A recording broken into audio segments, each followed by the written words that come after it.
Paz do Senhor, todos os irmãos em Cristo Jesus. Esse é seu irmão Maurício, pregador, escritor e professor da escola dominical de Santa Catarina, Brasil.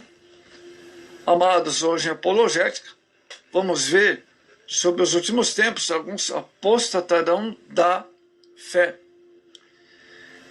Segundo Pedro 2,1 diz, eles estão entre nós. A Bíblia apresenta a existência de falsos mestres desde os primórdios da história. Pedro diz que houve sempre e haverá entre o povo, segundo Pedro 2,1.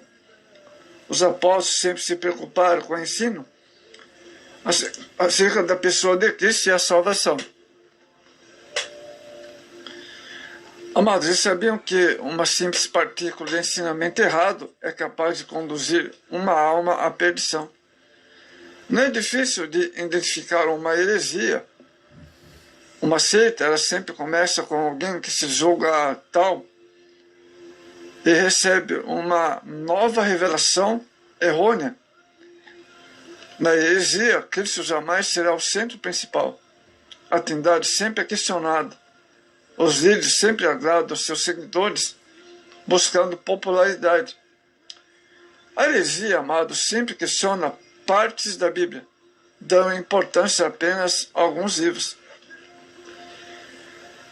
Semeadores de heresia, segundo Pedro 2, e a parte B, semeadores de heresias. Em primeira instância, Pedro afirma que estavam filtrados entre o povo. Em seguida, apresenta-eles como apóstata, dizendo, negarão ao Senhor que os resgatou.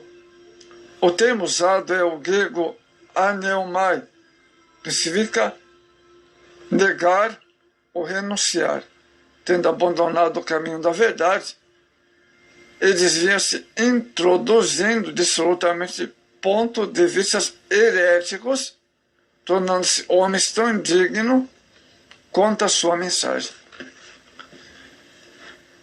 Segundo Pedro 2,17 diz, fontes sem água. Segundo Pedro 2,17. Vamos ao verso 17.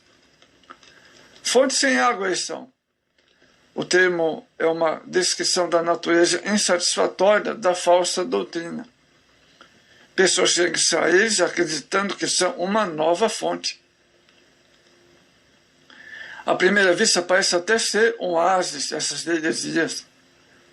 Mais tarde se decepcionam por descobrir que são vazios e que neles não existem águas para saciar a sede.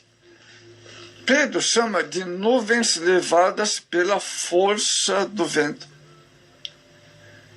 A expressão significa que esses falsos heréticos que oferecem promessas de chuvas refrescantes, mas, em vez disso, são arrancados para longe, sem derramar uma gota sequer, segundo Timóteo 3,5. Característica básica dos falsos profetas. Primeiro, são afastados da verdade. Pedro censura os falsos mestres por esquecerem do verdadeiro sentido expiação de Cristo. Os falsos mestres entendiam, sem dúvida, a libertação eficaz pela cruz. A liberdade era um de seus brados de guerra. Mas, se tornando conhecedores da verdade, não reconheciam o viver santo imposto pelo crucificado. As afirmações de Pedro estão em harmonia com toda a Escritura. O falso profeta vive dissolutamente. Segundo o dicionário Aurélio, dissolução é o rompimento de um contrato ou uma pervenção de um costume.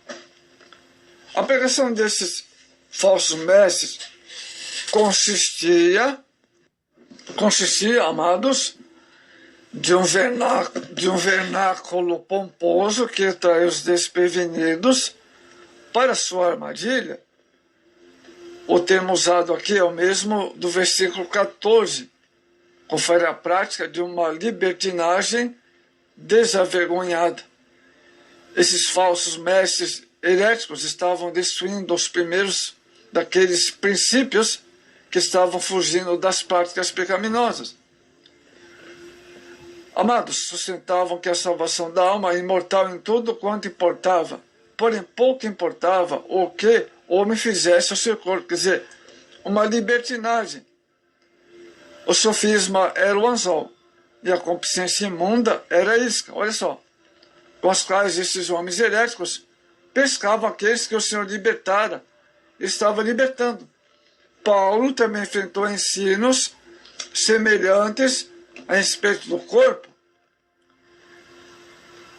1 Coríntios 6,12 ao verso 20, asseverando que a consequência inegável do pecado habitual é a morte espiritual. Não se pode viver em moralidade e herdar o reino de Deus. A salvação sem obra regeneradora do Espírito Santo não tem lugar na palavra de Deus. Outra coisa importante sobre esses mestres heréticos, eles são gananciosos. Segundo Pedro 2,14. Por falta de maturidade suficiente, os falsos mestres heréticos representam um perigo muito grande para a igreja. O termo usado por avareza é o grego pleonexia, que expressa a ideia de práticas pecaminosas. Significa o desejo irrefreado por mais e mais coisas